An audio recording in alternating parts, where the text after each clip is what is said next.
Creators sabotaging their own careers isn't an uncommon sight on YouTube, from Jeremy Fragrance and Mizkif to Jake Doolittle and Only JS. There are countless examples of YouTubers who destroyed everything they had and then refused to take any accountability. However, few have had a downfall as messy, chaotic, and strange as Parlo, a Roblox drama YouTuber who went from exposing predators like Fave to being labeled as one himself, and even getting arrested for it not long after. He then decided to scam his own viewers out of hundreds of dollars while also sharing a lengthy document full of explicit material with the same audience, most of which were minors. Parlo's career is well and truly over, and there's no one he can blame for his misfortune but himself. Hi, I'm the Internet Anarchist. I create weekly YouTube documentaries, and today we'll be diving into the disturbing downfall of Parlo, how he crossed the line between what he should put on the internet and what should stay private in real life, crashed out after receiving backlash from every corner of the Roblox community, but things eventually got so out of hand that people close to him had to step in and shut everything down before he took it even further. But one thing I don't want to do is shut this video down early because people forgot to subscribe. So hit that subscribe button and let's get on with the video. Parlo began his YouTube journey back in May 2019 when he was just 14 years old. And being a 14-year-old on the internet, he started with what he thought was the most fun, trolling other creators to get a reaction out of them. But as time went on, he transitioned away from rage bait and started making videos on Roblox and general internet drama with a bit more sincerity. From constant public meltdowns You're being oh my god, I got this guy! to doing the unthinkable with a minor. That said, he was still a controversy magnet, from picking fights with other creators in the community to posting some of the worst clickbait on YouTube, like somehow presenting the Palestine genocide as a Roblox issue, or straight up fabricating false tweets and statements for his thumbnails. However, unlike many other commentary channels whose audience relies on them for factual coverage of whatever is happening on the internet, Parlo's audience never had that expectation. His content was for entertainment purposes only, and his viewers loved every second of it, resulting in him amassing over 600,000 subscribers, with more than 100 million views on his videos. His antics also earned him plenty of haters across the internet, but he had a stable core audience allowing him to continue making videos on whatever topic he wanted without fear of getting cancelled. He was similar to Boogie in that regard, and just like Boogie, Parlo's downfall was the direct result of him breaking the trust his audience had in him, and it all started with an accusation that no one in his community saw coming. In April 2025, Parlo made a post in his Discord server announcing a massive expose video he was making on Pyrocynical. This was related to the allegations that Pyrocynical faced back in 2020, when he was accused of grooming a fan named Ivory with explicit online roleplay. There was a roughly 4-year age gap between the two, with Pyro being around 20 when it happened. However, despite the serious allegations, Pyrocynical was able to upload a detailed response where he admitted to the roleplay but claimed he didn't know Ivory was that young. The evidence he included was good enough to satisfy most of his audience, allowing him to successfully defend himself and move past the controversy. However, Parlo was now claiming that Pyro lied about not knowing Ivory's age, which he was going to prove in his upcoming video. This could have ended up being career-ending for Pyrocynical if Parlo was telling the truth. However, before Parlo could make any real progress on this video, the whole thing got turned on its head. On April 20th, 2025, a throwaway Reddit account made a now-deleted post on the Pyrocynical subreddit, accusing Parlo of being a PDF file instead, stating, "Parlo exposing Pyro for a 4-year age gap whilst dating a 12-year-old at 19. This post also included screenshots of deeply inappropriate Discord conversations, allegedly between Parlo and a person named Dupe. And if the Reddit OP were to be believed, Dupe was just 12 while all of this was going on. However, this was only the beginning. More and more evidence kept coming out against Parlo over the next few weeks, effectively turning the entire internet internet against him. His tweets were getting hit with community notes like, Parlo, in spite of reporting predators, is in fact a predator himself, and has used his platform to silence his own critics through deflection and lying, and people across the internet were calling him a groomer and a certified PDF file. The backlash was mounting quickly, and for a good reason. The messages between Parlo and Dupe were concerning to say the least, with him constantly engaging in overtly explicit topics, bringing up just how horny he was again and again, and worst of all, talking about meeting Dupe in person in a hotel, and even staying together overnight. The evidence was overwhelming enough that there didn't seem to be any way for Parlo to defend himself. But just as everyone in the Roblox community was about to write off Parlo as a predator, a single revelation changed the entire situation. As it turned out, Dupe had lied to Parlo about his age, claiming that he was over 17, less than 2 years younger than Parlo, when in reality there was a 7-year age gap between the two. What made it even worse was the length Dupe went to in order to catfish Parlo. He didn't just lie about his age once,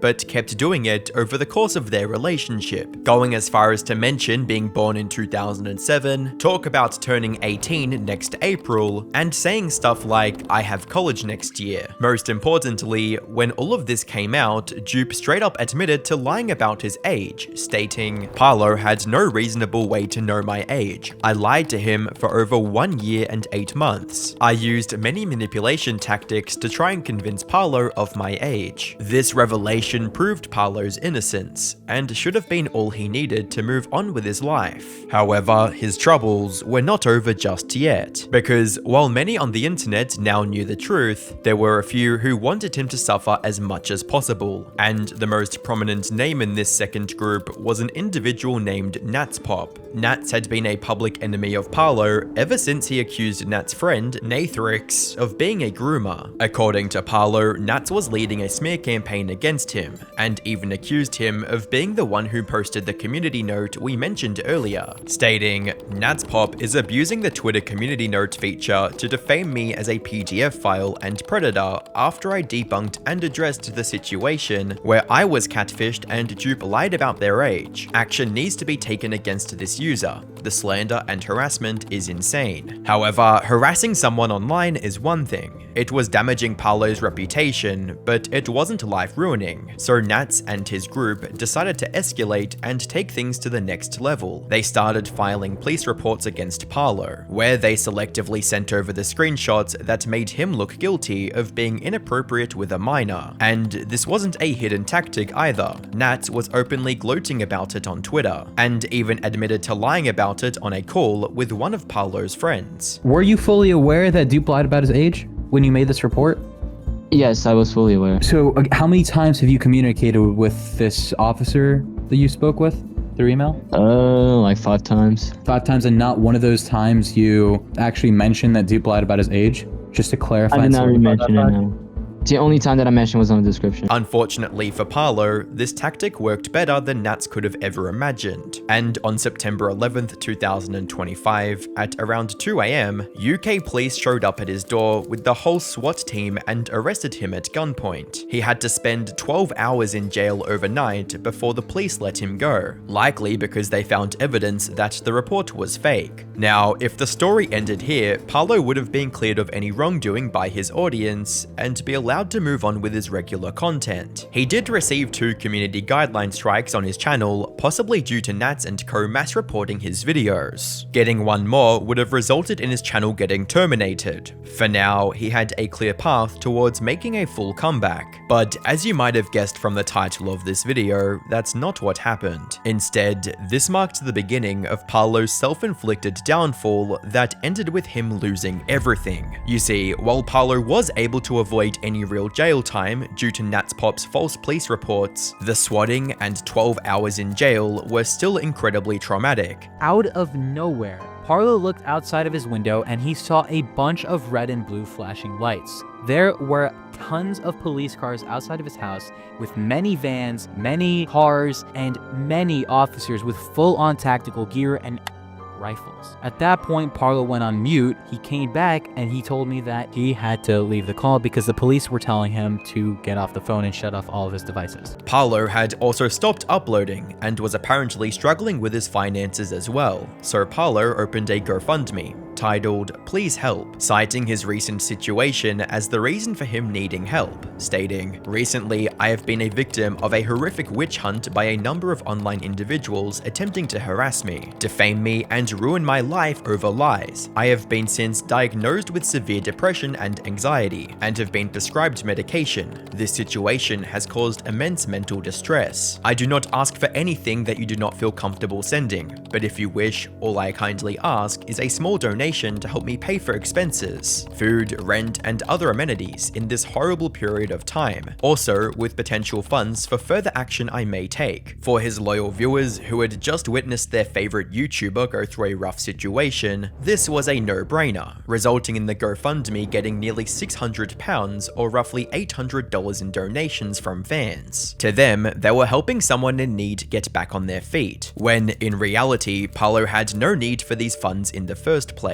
Not long after opening this GoFundMe, Parlo apparently bought a brand new laptop and phone. Together, these two items would have easily cost close to $2,000, which brought up the question, if Parlo was struggling to even pay for his food, how was he able to afford them? That said, these purchases still didn't result in much backlash. Fans gave him the benefit of the doubt and assumed that maybe he needed them to make more videos, so it was a necessary expense, and he wouldn't have had any money left for food and rent if he purchased them without the GoFundMe. However, this good faith argument was shattered completely on November 10th, when another creator Parlo had beef with, Alex Tanuki, posted a tweet accusing Parlo of scamming his audience, writing, "For anyone in this safety space, do not donate to Parlo's GoFundMe. He's been using donations to fund random trips with hookups, and everyone involved in that situation has acted completely irresponsible." As it turned out, Parlo had sent over £1,100 to another YouTuber named Internet Adjacent, or Wolfgang, to fly them over to the UK for their intimate session. But this wasn't even the craziest part. You see, Tanuki had attached a screenshot of Wolfgang receiving the money from Parlo as proof under her tweet, a screenshot she obtained directly from Wolfgang, which is also where Parlo's most significant controversy enters the picture. As the story goes, Parlo had been in an online relationship with Wolfgang for multiple months by this point. So in November of 2025, he sent over £1,100 to Wolfgang so he could fly over to London and stay with Parlo in a hotel. The two, however, had a severe falling out during this visit, and essentially got in a big fight. Ideally, their fight should have stayed between them offline, but Parlo had something completely different in mind. So on the 9th of November, he made a tweet stating, "Please read, this is extremely serious." Alongside this caption was a link to a 75-page Google document. In theory, this was supposed to be an expose of Wolfgang, where Parlo accused him of essentially SA by forcing him to do things he didn't want to do, via emotional manipulation and pressure. And these would have been extremely serious allegations as well, if not for the fact that the vast majority of this document was filled to the brim with Parlo describing his and Wolfgang's time together with intimate, sometimes gross levels of detail. To say that the tone was off would be an understatement. The whole thing read less like the serious accusation he presented it as, and more like a badly written corn with cringy details and stuff no one on the internet needed to know.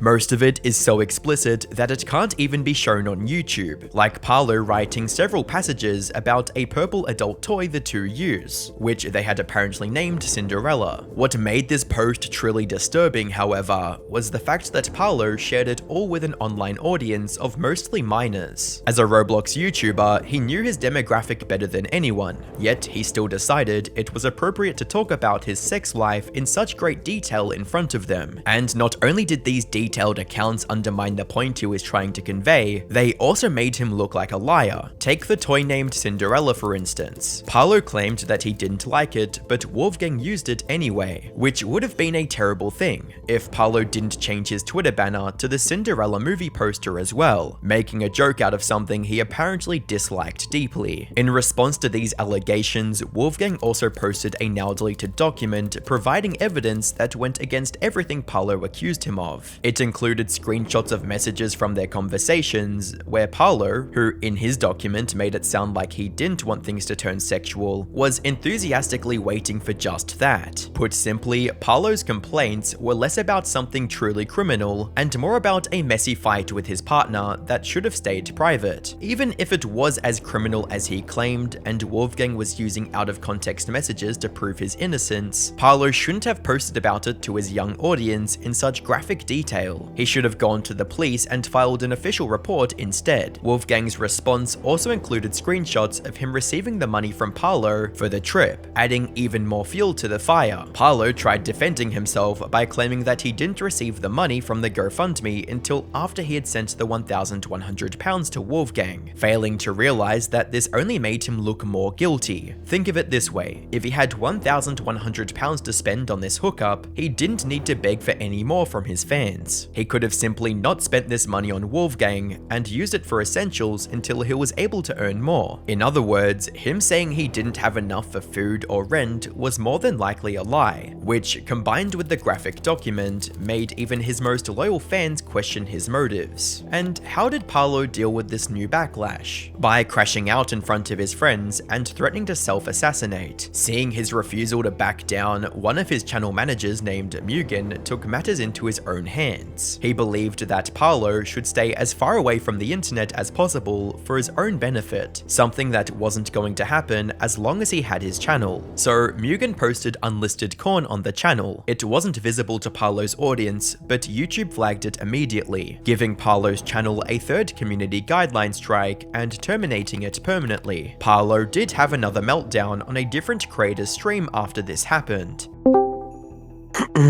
The man himself, how's it going? Oh, I lost everything. I mean, my fucking shower's gone. A lot of people have fucking blood on their hands now, but yeah. Whoa.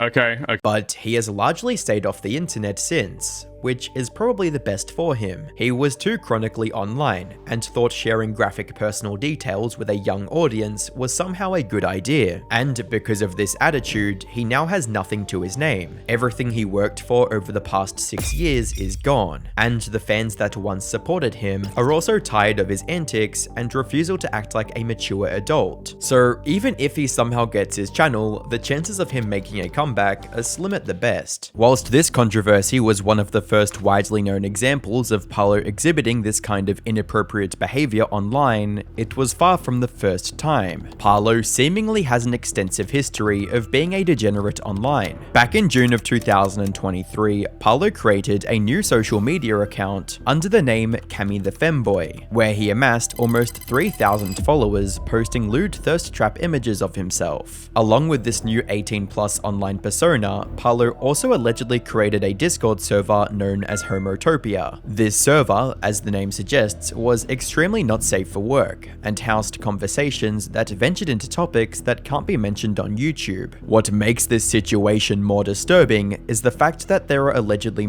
who are openly allowed to participate in this server. Whilst on one platform, Parlo was exposing predators on the internet, on another, he was creating an environment for predators to thrive in. Parlo allegedly would frequently purge all of his messages on the server, indicating that he had something to hide or that he was afraid would be made public if anyone connected the dots. Corn and inappropriate images were allegedly frequently shared within the server, despite no channels being marked as not safe for work, meaning that any minors within the server would be exposed to the degeneracy and also potentially involved. There was allegedly a text channel named IRL Media, which was dedicated for members to post photos of themselves. This text channel would allegedly house CSAM material, with a mix of adults and minors posting inappropriate images. After Parlo was exposed for running this server and for being behind the Cammy Femboy page, he responded with a document attempting to debunk the situation.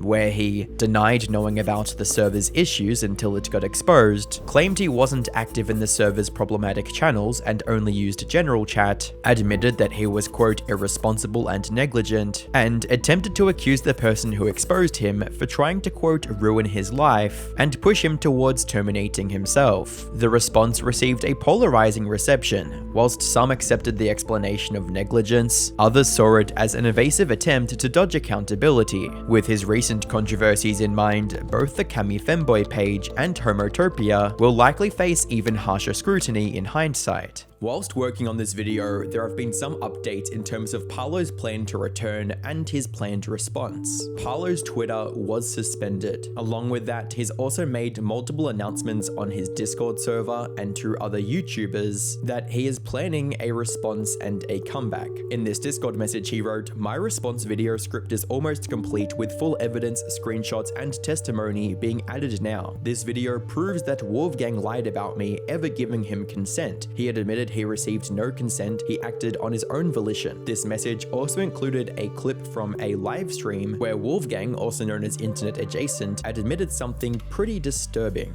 I like put my hand on his ass and he like moved towards me. And that was like, I took that as like, it's okay. Okay, so when you told me that you got an enthusiastic yes, that was a lie, right? Yeah. So as we can see, there's definitely a very complicated situation going on here, and it does seem like Parlo was put in a very strange and uncomfortable and disturbing situation when he planned this meetup with this other guy on the internet with the goal of making love. Now, whilst that situation on its own is bad, the current sentiment that I've seen across the internet is that whilst that is a very bad thing to happen on its own, that is its own incident and still doesn't justify Parlo's behavior leading up to that point or the information he shared with his young audience afterwards. Now, Parlo has since claimed that his response has been written and that it will be 90 minutes long, where he plans to take accountability, debunk false allegations, and provide additional context around his situation and his controversy. The message says, "The script for the response video has been completed. The video will be around 90 minutes long and I will take accountability, debunk many false allegations being spread by Saith, Dr. Sonic, and other extremely bad people, provide the complete context, give a far more expansive outlook on the entire situation, and there is going to be multiple witness testimonies, numerous YouTubers in the video, hundreds of screenshots, tens of videos and screen recordings, and will cover over 20 different situations. The video will enter editing stage very soon. It will be a face cam video. This video is going to be a completely different video style. I'm approaching this very, very maturely and sincerely. This video will not be comparable to Loppy, Nathorix, Bonky Doge, Kaneko Kitten, or other responses. Give me time, and all I ask is the entire video be viewed. So from this message, Parlo does seem pretty confident in making a return and that he does have some sort of information that's going to either explain the situation better or make him look less bad than what he currently looks. And from what I understand, he's also trying to get his main YouTube channel reinstated, which he has said he will try to do in 2026. At this stage, I honestly think Parlo's best move would be to just stay off the internet entirely and just focus on his real life. I honestly think that if Parlo does respond, no matter what he says in that video, he's never going to be seen the same way again. And those things that were leaked to the internet and that he shared with his audience, he can't unshare, and the internet is never going to forget that that existed in the first place. That being said, comment below your thoughts on Parlo, if you think he should make a return, or if you think that Parlo should just stay off the internet and just rebuild his real life. Get a job, make some friends, build a social network, and focus on your mental health. If you enjoyed this video, make sure to subscribe and click the video on screen to watch more.